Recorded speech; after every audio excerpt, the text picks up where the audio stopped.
right, good morning, everybody. Today is Friday. Yay, we made it. It's Friday, June 26, 2015. And this is Before the First Cup with Jules here on UCY.TV. Happy Friday. Gotta tell you, it was a short week for me because I'm playing cruise director for the beginning of summer vacation. And this has just seemed like it's been 3 times as long as a 5-day week. I don't know how I'm going to survive the whole summer like this. I hate to tell you, but we'll see. We'll see. It's 69 degrees and partly sunny here in upstate New York. A little bit chilly, and I saw like up in the Pacific Northwest, they were going to be in the triple digits again. 110 degrees. Like, I don't even know what that feels like. Only one time when I was down in Nevada was it that hot. And you know how they always say, oh, but it's a dry heat. Yeah, well, 110 degrees is 110 degrees, regardless of how dry the heat is. And especially with the sun being so bakingly hot these days. So anyway, where do we continue on from yesterday? We titled the show Last Nails in the Coffin. I don't know. I tried to be a little more creative than that, but that's pretty much what it all led up to. You know, I heard the hammers going, and that was it. We had talked about the fast track authority passing and some of the things that that is going to mean for the United States, as well as good old Billy Gates and his involvement in Oxitec with these genetically modified insects. And then, of course, the fact that the Earth is running out of water. We're in the sixth big mass extinction coming. So it sure sounded to me like it was the last nails in the coffin. One of the things I wanted to continue on about today, and I got to warn you, it honestly, like when you have someone running around blah, blah, blah, blah, blah, blah, blah, for 2 hours while you're trying to think and read, it kind of makes your brain short circuit. So I don't have any dots that are connecting at all today. I am in absolute short circuit mode, but whatever, we'll figure something out. But one of the things that I was able to dig up, amazingly enough, was this other trade agreement. We had looked at the fast track. As part of that fast track, we have the Trans-Pacific Partnership and that I was going to call it the Transcendental, but no, it's not the Transcendental. The Transatlantic Trade and Investment Partnership was the TTIP, right? Remember, there's Tippy and Pippy. They had mentioned as part of passing that fast track yesterday that really kind of confused me, and I still haven't really found a lot of information about it, as some African partnership that we've inked onto. But I did remember back last year when the quote-unquote Ebola outbreak was going on, that all of these African leaders had flown to Washington and they were having trade meetings in the middle of the biggest outbreak of Ebola ever before seen, which was pretty suspicious too. And then, of course, they allowed all of these international biopharma companies with these experimental drugs never tested before in humans, but holy shit, it's an emergency, so let's get them in there and start injecting people to see what happens. They allowed them all into Africa to start using their experimental methods. So I thought that that was an interesting connection there. But I had said that there were 4 trade agreements, and I couldn't remember what the 4th one was called. I was able to dig up that document. I knew I had it posted somewhere. It's called TISA, and TISA almost sounds like one of those privacy bills that we had looked at, the SOPA, PIPA, TIPA, all those stupid acronyms, and give them so many different acronyms that you don't even know which one's which anymore. And I don't. I used to follow them pretty closely, but there's absolutely no way to know which one is which now. Anyway, let's read this because this caused me to raise an eyebrow. So this is this other agreement. So we got the fast track going through, which I believe was in regards to the TPP and the TTIP. And then we find out that it does include some sort of African trade agreement too. I saw there were 26 nations that have been over in Egypt inking a deal. Not sure if that's the same deal or not, but it's happening right at the same time. Well, listen to this. It says, under the draft provisions, leaked TISA documents reveal privacy threat. Under the draft provisions of the latest trade deal to be leaked by WikiLeaks, countries, and remember, all of these international trade agreements are quote-unquote classified, so we're not allowed to know what's in any of them. Countries could be barred from trying to control where their citizens' personal data is held or whether it's accessible from outside of the country. Now, ding, ding, ding, ding. If there is any one thing that I see that these international trade agreements are collectively working toward, it is giving them teeth to be able to impose laws across the board, regardless of border or country. I mean, I never brought the stories up here. Damn it. I'll have to see if I can find the ones. I wanted to talk about Kim.com and his programmer.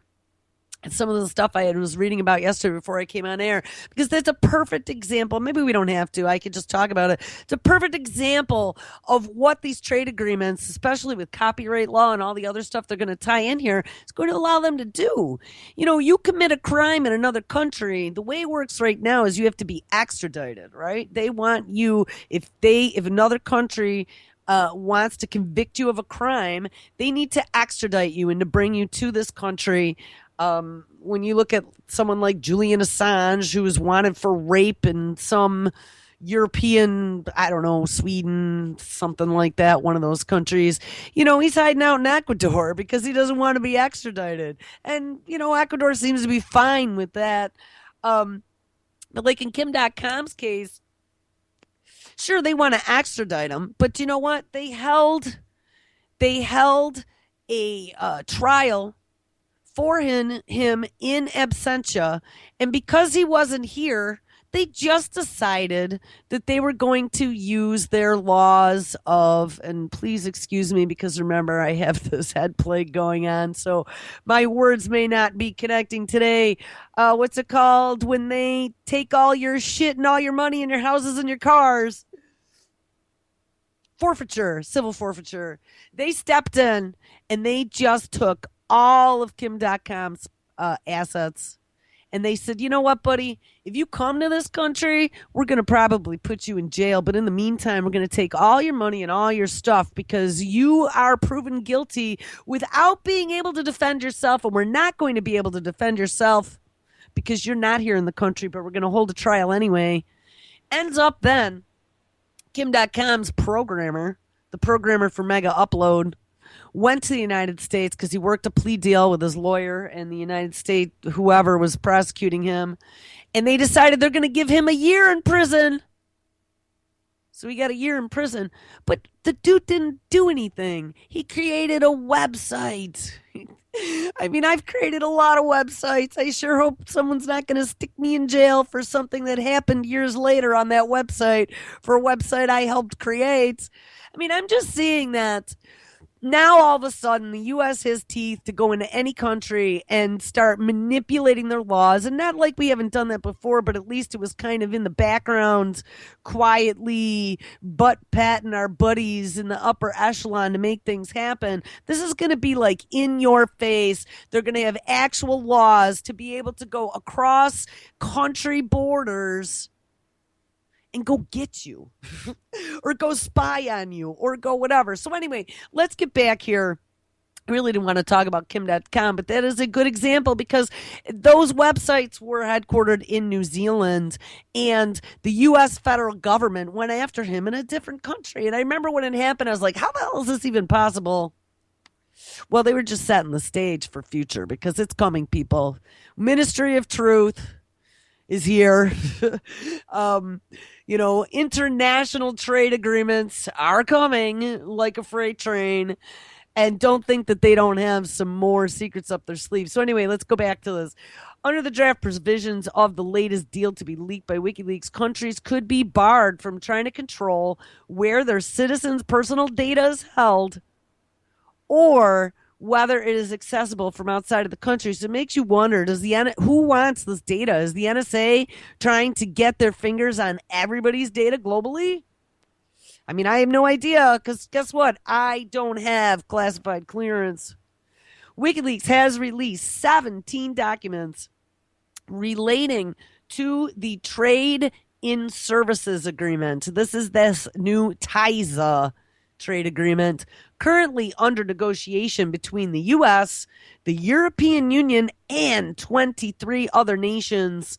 These negotiating texts are supposed to remain secret for 5 years after TISA is finalized and brought into force. Let me read that again. These negotiating texts are supposed to remain secret for 5 years after TISA is finalized and brought into force. What the hell is this? How can they be negotiating something that's going to affect every single one of us in the U.S., the European Union, and 23 other countries? They can rubber stamp and put it through, yet none of us get to know what's in it or what they negotiated for 5 years after it's been in place. And the trap's already been set and the net's been dropped and we start finding ourselves in jail potentially. I mean, I don't know. What is this that my data is going to be in, Ukraine? I don't know. What does this even mean? The deal, which has been under discussion behind closed doors since early 2013, is intended to remove barriers to trade in services. All right. It's a sort of companionship piece to the Transatlantic Trade and Investment Partnership, which is TIPI, and the Trans-Pacific Partnership, PIPI, no, I don't know, the TTIP and the TPP, which cover trade in goods, but potentially far bigger, with WikiLeaks claiming that quote-unquote services now account for nearly 80% of the U.S. and the EU economies. Like the TTIP and the TPP, TISA could be sped through Congress using the TPA, the Trade Promotion Authority. That's the fast track, also known as Fast Track Authority, which has been passed by the U.S. Senate and may be taken up in the House this month. And this story has got to be older. Yes, this was June 4th. So guess what? It already happened. The TPA has been passed. It is waiting to be inked now, and it was supposed to be inked today. It could have been inked last night. I don't know. I was out cold trying to kick this plague yesterday, so I really did not keep up on whether or not Obama inked that or not, but I'm sure he will. That was all his doing, and he wanted it to go through really bad. It says under the TPA, Congress is barred from making any amendments to the trade deals. We know that. And most simply just giving a yes or no approval. And the contents of this TISA, this is the Services Act, makes interesting reading, particularly for anybody concerned about privacy.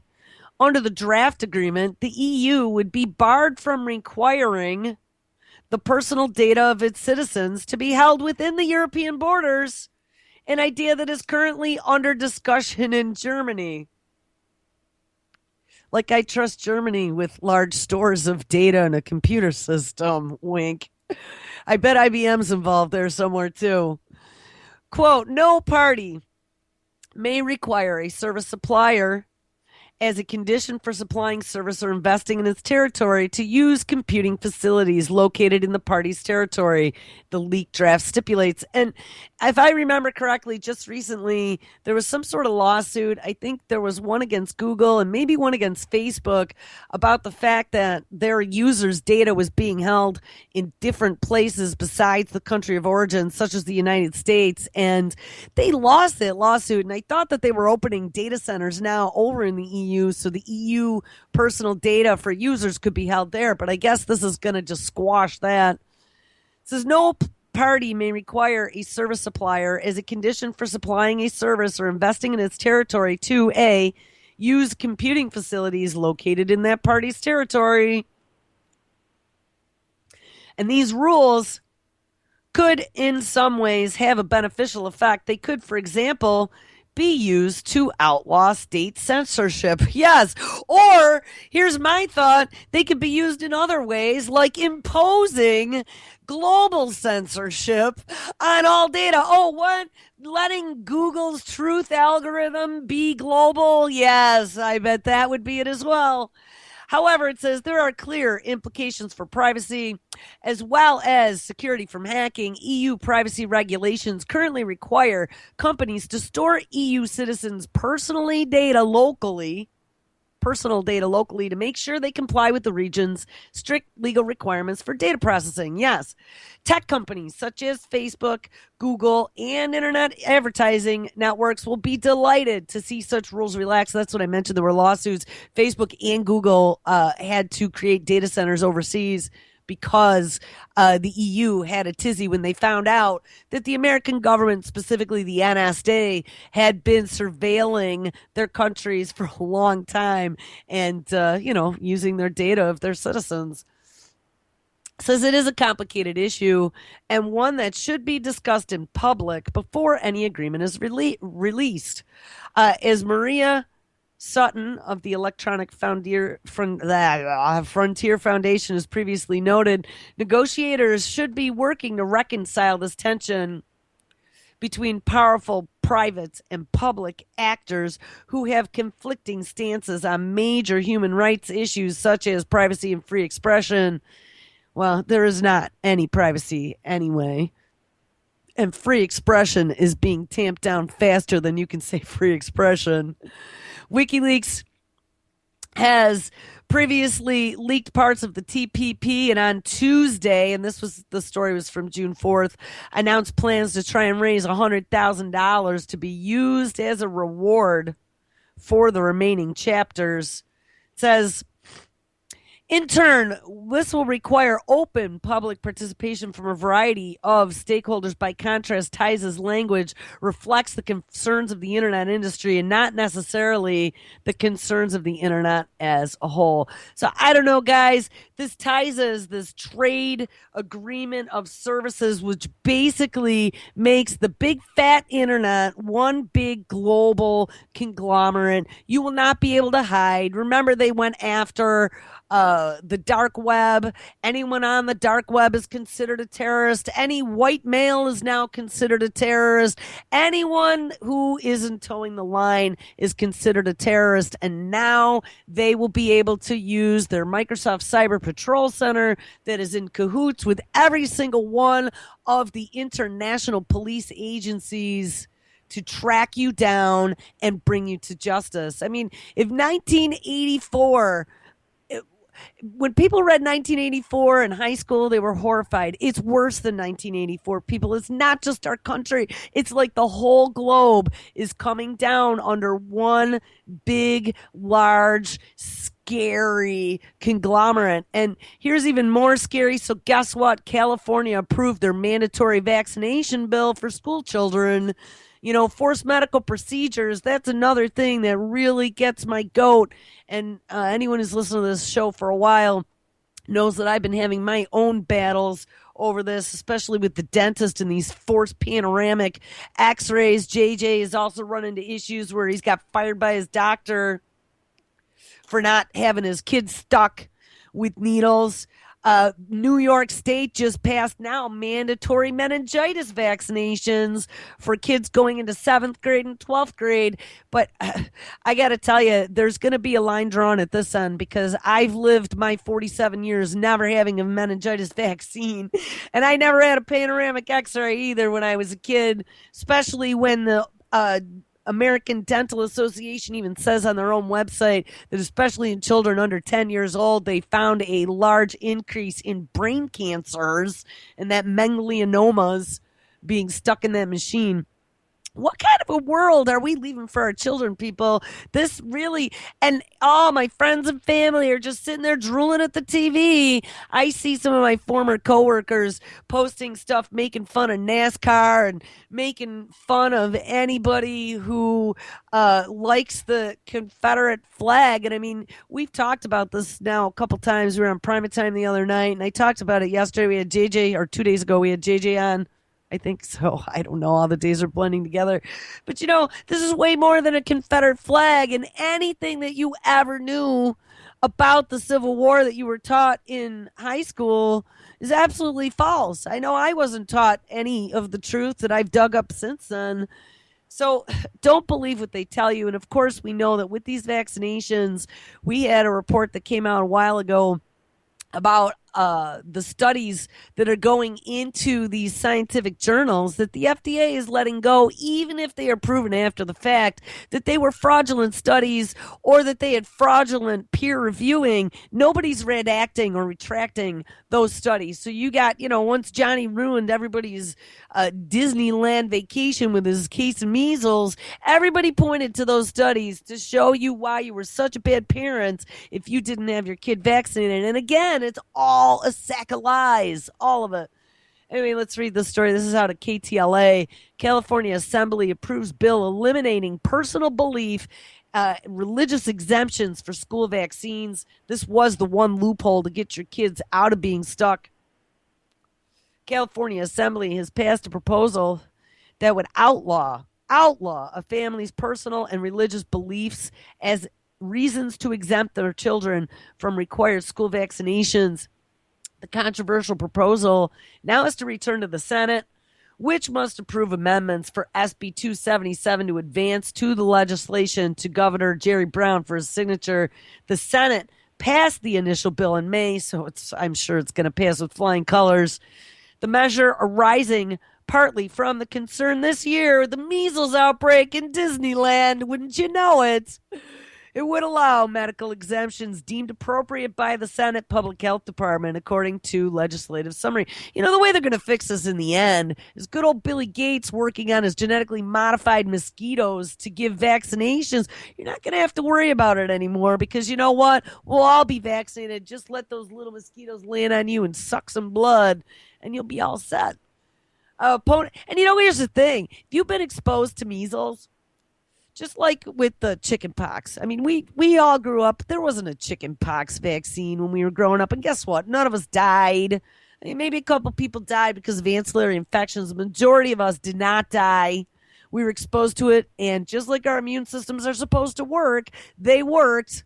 But, you can get a blood test to see whether or not you have an antibody already against any of these viruses, because you may have been exposed to it and never knew, and your body already built up an immunity. So, the fact that they just stick these kids without ever doing any testing for anything really kills me. And another thing, too, I think a while back we talked about veterinary medicine and how veterinarians actually have a little more intelligence, apparently, than human doctors, because veterinarians have been saying for a long time that the American Veterinary Association vaccination schedule is overzealous.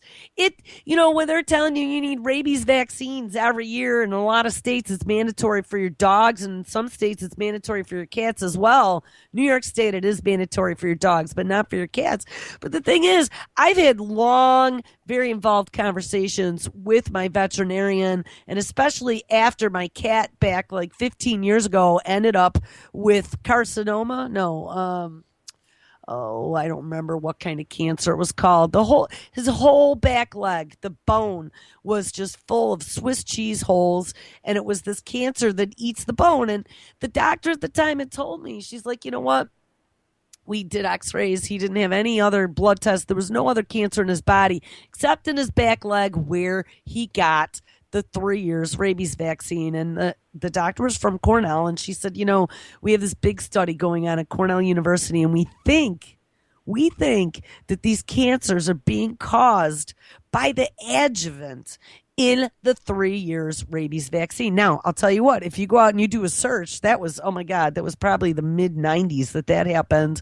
The cat lived for another 10 years after I had his leg amputated, which I felt so horrible about. But you know what? It saved his life.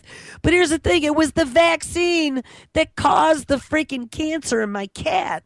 Don't think that these adjuvants that they're putting into humans, and not only in the rabies vaccine, it was that aluminum adjuvant. They also use the aluminum adjuvant in human vaccines, but they use that SB40, which is that simian cancer virus, as well as in a lot of these vaccinations, as well as aborted fetal tissue and mercury and all this other crap that's in there. Why would you be putting that into your kid? And who in their right mind would think it's safe and plausible deniability when you end up with cancers or brain damage or autism or any of this other crazy shit that that we're seeing all over, and no one's ever going to blame it on this. And of course, your kid became the guinea pig, and Big Pharma made their money. And I mean, we've done this over and over and over again. I really don't have much more to say about it, except that this is all a fucking lie. It is all a psyop. They just want you to funnel into the system and to do what they say. And I think we should stop doing what they say,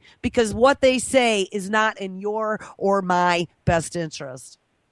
Anyway, if this SB 277 is approved by the Assembly and Governor Brown signs it, California parents will be forced to give their children more than 40 doses of 10 federally recommended vaccines or homeschool, which is what it's going to end up being. But hey, guess what? When you homeschool, then CPS shows up. And I just saw that there was something that they were proposing that if you homeschool your kids, you're going to have regular CPS visits. So put on a seatbelt for that one.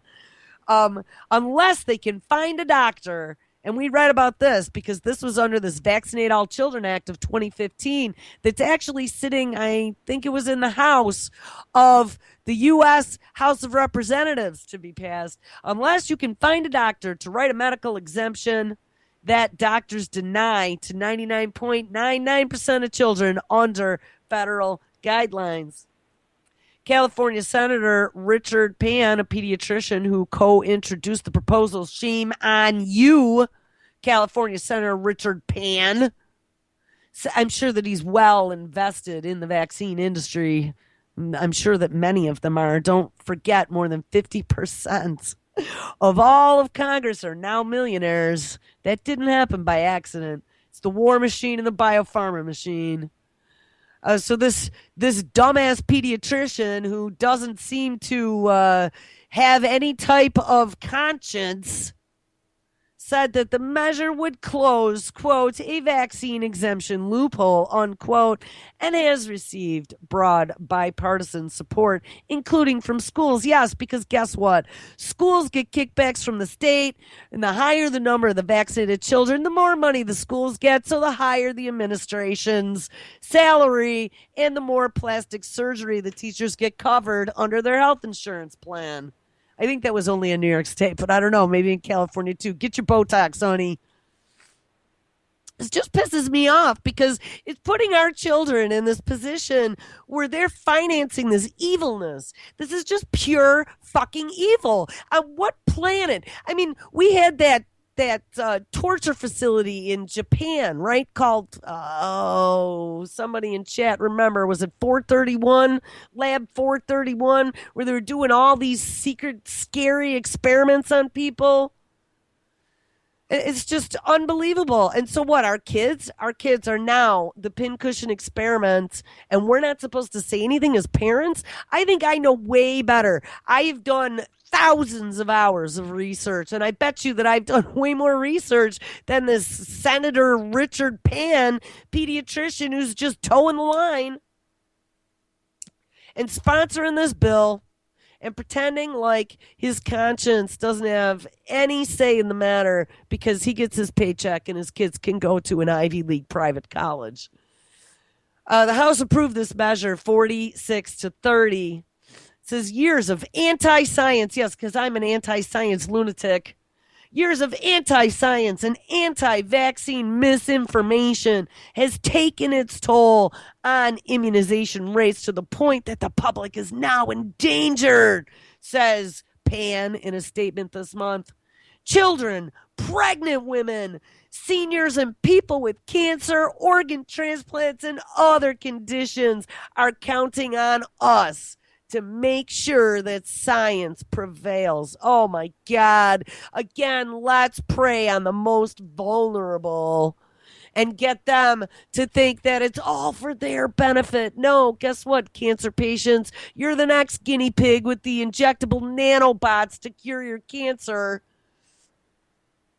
Or organ transplants as we're growing your new liver in your colon. I don't know. I mean, they're doing all kinds of mad science like that. Under the proposal, if a parent chooses not to vaccinate their child, the parent would have to homeschool their child, participate in a multi-family private homeschool, or use public school independent study that's administered by local education agencies, according to PAN and co-sponsor Senator Ben Allen, a former board president of the Santa Monica Malibu Unified School District. The two legislators, both Democrats, said that under the proposal, California would join 32 other states that don't allow parents to opt out of vaccination requirements using personal belief exemption. And, I got to look into it because I remember back a few months ago, I thought in New York State they had also flipped that on us, but I was almost certain that it was only for New York City and for preschools. But I need to look into that because it's coming fast. It's already summer vacation. School's coming back around in September, and there's all these new laws that they just passed right at the end of the school year in regards to health care for your kids. Anyway, all right. Says the bill grew out of a parental movement concerned about what they call the high number of unvaccinated people in the state. The growing disease outbreaks like the measles outbreak that began in Disneyland are putting more people at risk, the group's website said. But of course, we've read all the evidence about how when you get vaccinations, especially if they're the live vaccines, you shed it for 7 to 10 days and you can infect people around you, even being vaccinated.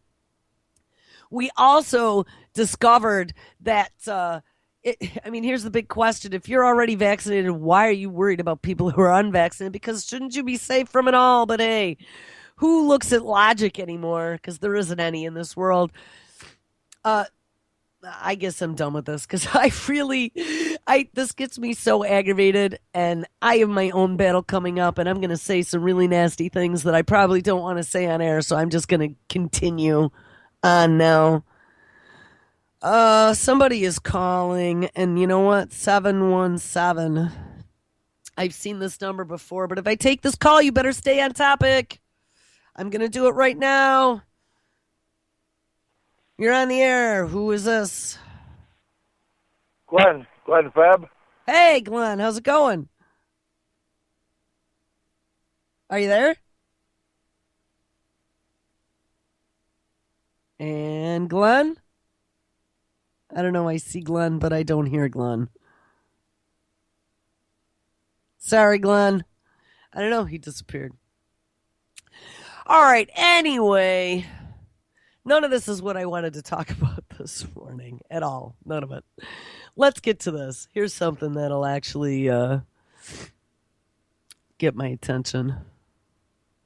I don't know how I'm going to do the show this summer. Honestly, guys, I didn't even have 5 minutes to have a second of uninterrupted thoughts, and it starts to make me mad. Is this Glenn? Yes, this is. How you doing there? Good. How about you? I don't know what happened. You just faded out. You were connected. Oh, no, I got a crazy dog here. I got my phone. He pulls the phone thing out. Oh, so what's going on, Glenn? No. Oh, what'd you want to talk about this morning? I don't know. What are we talking about? I was just talking about the update to the vaccine debate going on in California. They're getting ready to ramrod that through to force children to be vaccinated to go to school. That really isn't what I wanted to talk about today, though. I was just going to read a story about how, guess what? Amazon is releasing the drones starting next month. Oh, yeah. Well, it's all crazy. I mean, all this stuff, the way it's all, everything way, they passed the trade thing with Obama. I knew that was going to happen, and just this whole week's been shot, Oh, I got to tell you, it's like my brain is in a blender right now. I can't keep up with any of this stuff. It's absolutely insane. It looks like, though, they're going to start this now drone delivery system from Amazon. If you remember from a couple weeks ago, we had talked about Amazon and Verizon partnering up to be the air traffic control for these millions of drones that are going to be released to be flying wantonly all over the place. It was pretty insane. Well, we're doing it all over the place anyway, so, I mean, it was just a matter of time. They're going to start doing it here, you know what I mean? Yeah, well, militarily, but now this is going to be from a consumer product. And don't think Amazon doesn't know who you are and where you live. They're the Oh, ones that are running the cloud for the CIA, isn't it? Or the FBI. One of them, they're running the whole cloud. oh yeah. Well, it's just like eBay, and all of them, PayPal and Amazon. I mean, I won't even deal with Amazon no more. I sold a record years ago, and I sent it out, and I didn't even get paid, and they couldn't even tell me because I closed bank accounts whenever they screw me around, and they said we're sorry, we can't tell you what bank we put it in. So I said, well, I'm out $100. After that, I quit dealing with Amazon. Yeah, well, Amazon, I think, is not our friend. Here, let me read this. Delivery drones allowed to fly in the U.S. starting next month. This is in July. Here in the United States, it seems like legal red tape would stall the launch of delivery drones for years, but the wait is over sooner than expected. And I find it very interesting that this is happening right in conjunction with the fast track going through. The all white men now are apparently just like ISIS terrorists, right? Anybody who has any type of Southern pride or dislike for the government or what's going on, not towing the line is a terrorist. And guess who knows where you live? Amazon. It Oh says yeah, exactly. on July Well, I already 7th. know. I already know I'm on the list. Well, I you think know, we're all on a list. I don't yeah. think there's anybody that's not on the list except for the most asleep that are out there. On July 17th, so just a couple weeks from now, the FAA will allow unmanned aircraft to deliver medical supplies to a free clinic during research flights in West Virginia. And of course, it's going to be for medical supplies. It's for the children, like it always is.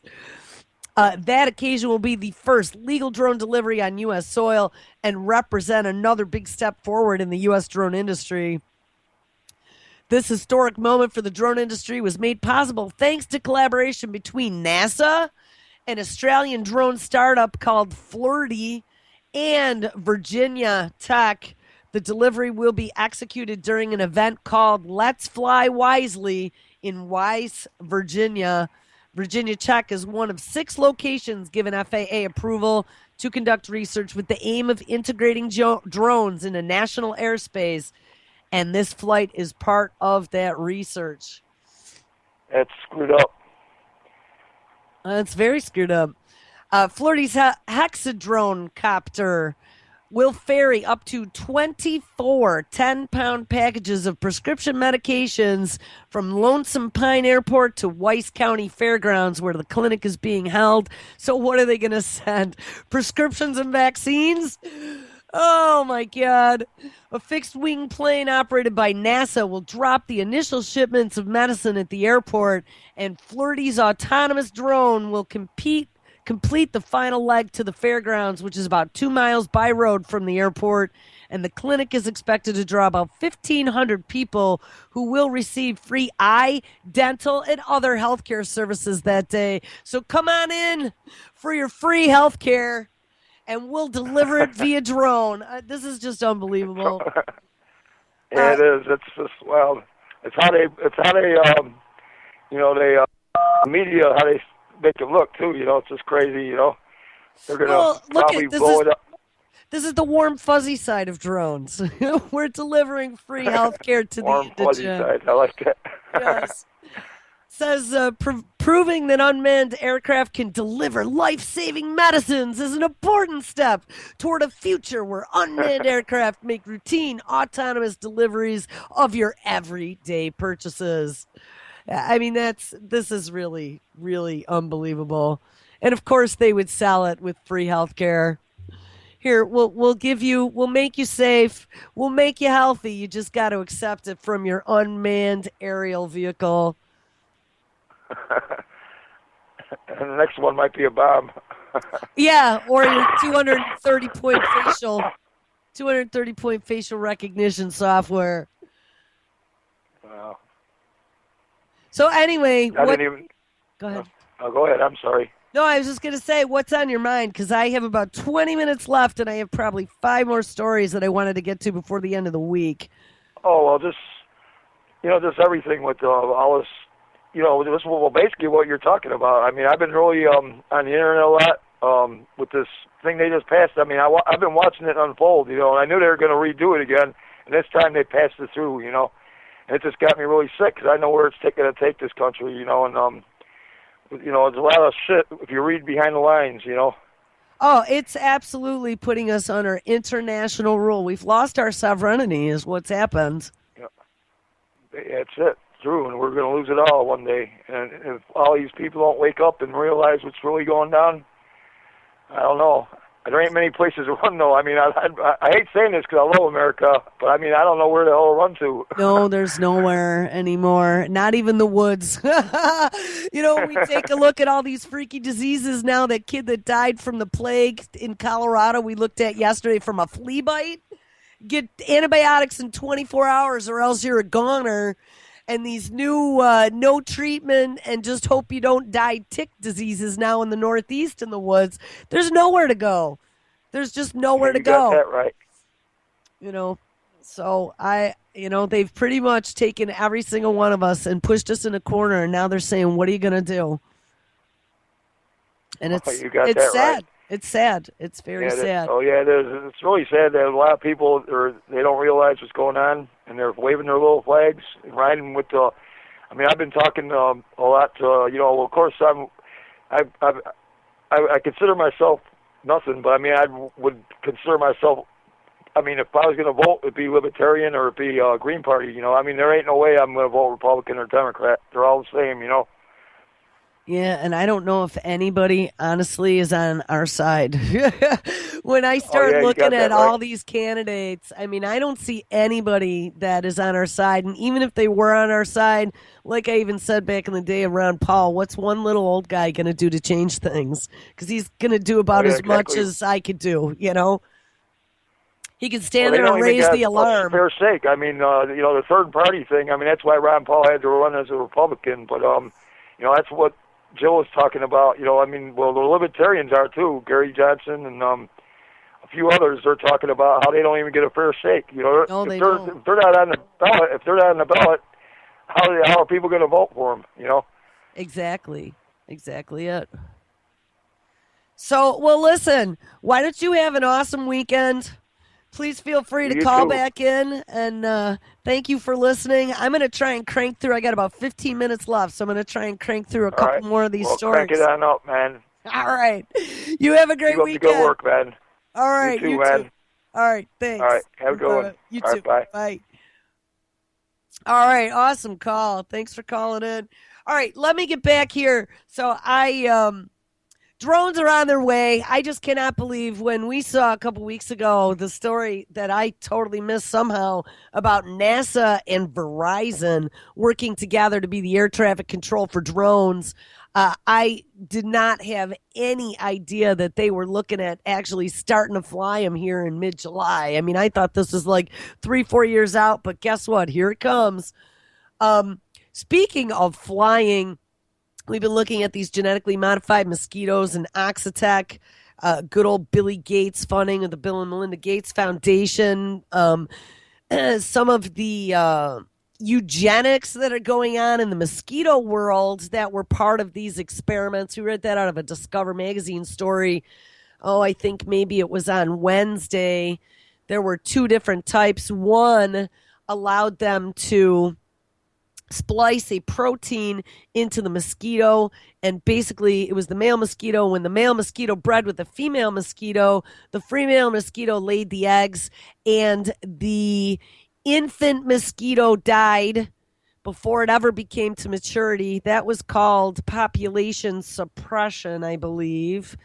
No, that was population elimination. And then there was population suppression, which was using something called an X chromosome shredder. And basically what it did was when the male bred with the female and they laid the eggs, any X chromosome, so any future female offspring, the X chromosome would be eliminated. So the only thing that would be born for future generations would be male mosquitoes. So they, A, couldn't bite, and B, couldn't reproduce. Put on a seatbelt for that, because don't think that when they're doing research in insect genomics, that isn't at some point in the future going to be applied to higher mammals, because that's usually where it starts. It's in something like a fruit fly or whatever. But remember that all of our DNA has similar, I mean, we're all on the same planet, and we all have similar functionality in our DNA. And I predict that that's going to be something that would be very easy to do in a human once this has been fully baked. Anyway, I want to get back, though, to the release of these GMO mosquitoes. So we found out Cayman Islands was a big one for Oxitec, that I guess they did not do an environmental study, and they did 2 releases of them. They are planning on doing a release in the Keys, which people have been screaming about. And as far as I know, they have not done that yet. They did the release of GMO moths up in New York State, again, without an environmental study. But here's a story from April of 2014 titled, "This is the biggest swarm of genetically modified mosquitoes ever set free."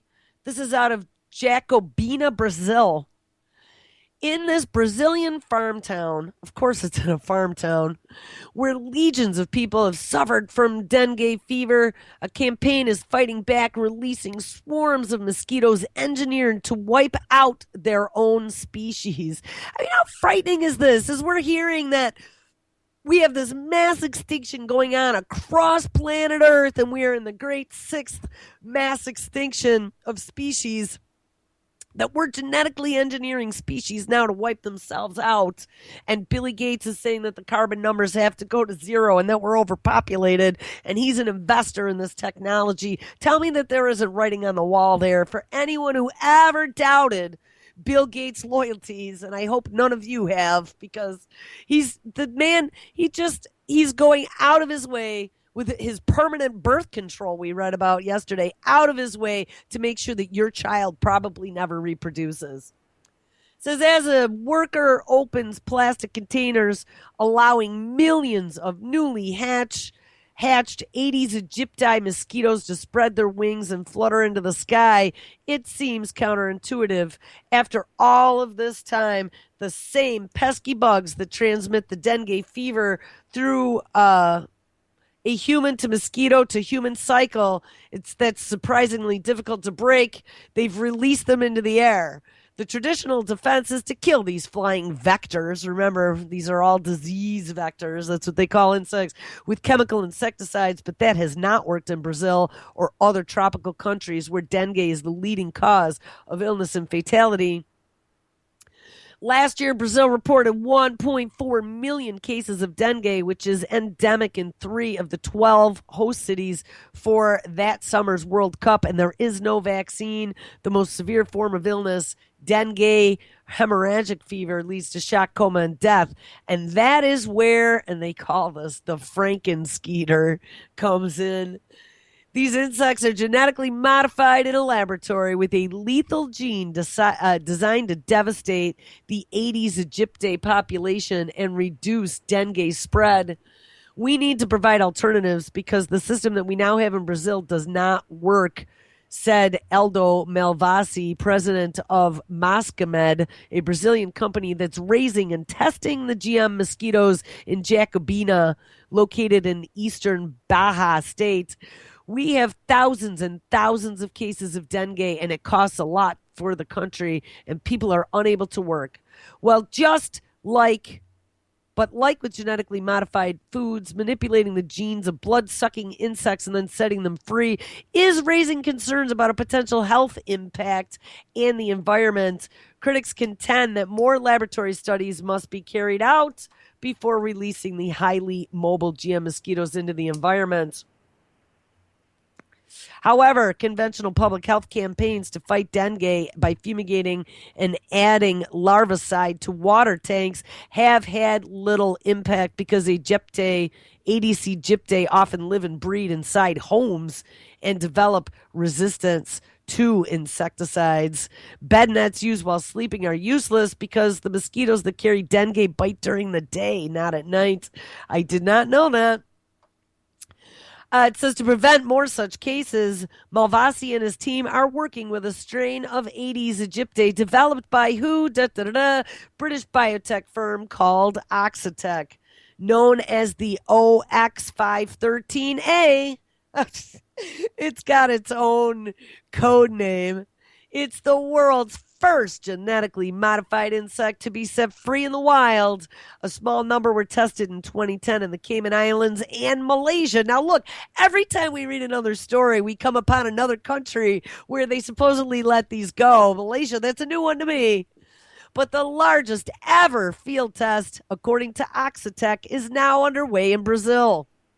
The mosquito contains a lethal gene but survives in the Moscam lab with the help of, oh, yes, the tetracycline. That's that protein. This is that population elimination. They have to eat tetracycline to stay alive. But once the antibiotic is removed, that's when the protein turns poison and any of their offspring then die in infancy. It says once they reach the larval stage, the males are separated from the slightly larger females, which are destroyed, and the males, which don't bite, are released so they can mate with wild females, and their offspring inherit the lethal gene and die before they can reproduce because in the wild there is no tetracycline. I actually was reading something about this yesterday, too. They were saying that, a lot of our drugs are passed into the sewer system. A lot of the medications that we take. And if these GM mosquitoes were released and they found a source for tetracycline in the environment, so they actually, instead of dying in infancy, they survived, there is a potential that if you were bitten by a female variant of these mosquito with these poison proteins in them, that they could pass potentially to humans. So think about that one for a minute. But hey, don't worry about it because they tell us that there's no concern. Don't worry about it. We're just going to keep letting these go. Genie out of the bottle. It says the strategy is similar to programs that use radiation to sterilize agricultural pests like the Mediterranean fruit fly. Yes, radiation sterilizes as well. So think about all of the radiation we're getting pummeled with from Fukushima and some of the dropping birth rates in Japan. I posted a story about that a few months ago. There's this radical decline in birth rates right now in Japan. I would be interested to see in the United States how those numbers are working out too over the last 4 years. It says irradiated mosquitoes, however, are too weak to mate, which is why scientists have gone the GM route. Malvasi says GM mosquitoes could work in rural areas and small and medium-sized towns, but rather than a silver bullet, he describes them as part of a broad armory that must be used to fight dengue. And again, this story is way too long, and I don't feel like reading all this. Field testing with Oxitec's GM mosquitoes will begin in Panama in April of 2014. So I guess Panama is another one of the lucky countries that got some. Meanwhile, the U.S. Food and Drug Administration is expected to decide soon on whether or not to approve a test release of them in the U.S. Florida Keys, which suffered an outbreak of dengue in 2009. And to this point, like I said, I know that they had a fit over the thought of releasing these in the wild in Florida. So not sure that happened yet, but I'll guarantee it's going to happen at some point. Okay, so where do we end the show? Well, let's look at some flesh-eating disease. We had talked about some flesh-eating disease and a couple of people who have died from it now on the Florida beaches, having just a small wound on their leg or whatever and ending up with some sort of sepsis. It gets into their bloodstream and kills them. Well, now there's a woman in Texas. Texas mom loses eyesight in one eye from flesh-eating bacteria after a mud run. A young Texas mom went blind in her eye after flesh-eating bacteria seeped its way into a cut during a mud run earlier this month in Dallas. Brittany Williams has no insurance and after a week in the hospital now owes more than $100,000 in medical bills, even as she faces more treatment to prevent the debilitating bacteria from spreading throughout her body. My eye started hurting, she said, like maybe I got some mud or some debris in there. She told reporter of KTVT TV of symptoms that she had hours after the race. When I opened my eye, it was all white. The whole room was white. Doctors at the emergency room told Williams she had several abrasions on her cornea and what looked like a chemical burn, and eventually sent her home, according to her GoFundMe page, raising donations for the family. But some 24 hours later, things took a turn for the worse, and she was hospitalized. Her cornea, quote, and this is horrifying, so if you're eating, put it down for a minute. Her cornea, quote, just completely melted off her eye, she told KTVT of the flesh-eating bacteria. Williams is now blind in her left eye and likely needs more antibiotics to prevent the bacteria from spreading throughout her bloodstream. Despite working 2 jobs, Williams chose to opt out of her insurance and will have to pay all of her medical bills out of pocket. I've had health insurance before and I never used it. I went to the doctor and I spent lots of money for nothing, so I didn't see the point at the time when we couldn't afford it, she told CBS. You don't think that you're going to go to the doctor and someone's going to say that you owe $3,000 for eye drops. Guys, I mean, this should be a telltale sign of things to come. What the we got flesh-eating bacteria in mud in Dallas. We got flesh-eating bacteria on the beaches of Florida. We got killer ticks diseases in the woods in Connecticut, and bubonic plague up in freaking Colorado, killing a 19 or 18-year-old athlete because he didn't get antibiotics within 24 hours. And now, as healthcare becomes more expensive, they just passed this. The Supreme Court let this whole Obamacare thing go through after the challenge. They said, hell no, we're letting it go through. All these people are losing their insurance that were supposed to be getting insurance because they can't afford all the increased rates. This should be a telltale sign of things to come. Bacteria is reportedly rampant at mud races like the one that Williams ran last May. The Center for Disease Control and Prevention shows that 22 people contracted a diarrheal illness in 2012 because they accidentally swallowed water contaminated with bacteria in Nevada. All right, guys. Well, guess what? We've reached the end of the show for the week. That was really too fast because I had probably 22 other things I wanted to deal with today, but that's okay. Make sure you stick around. I have all the shows still to get cut for this weekend. I'm really behind because of all this crap and having my own plague this week. But make sure you stick around because it's Friday. We got Josh live up at 6 p.m. Eastern. Primer Time with Michael and Nick replay, which are always great at 8 p.m. Eastern. Truth on the Tracks with Brandon at 9. I'm not quite sure what's going to be running at 10 because Tarpley doesn't have a stream anymore and Daniela's not here. And Antimedia with Levon at 11. Make sure you stick around for Saturday and Sunday. All right,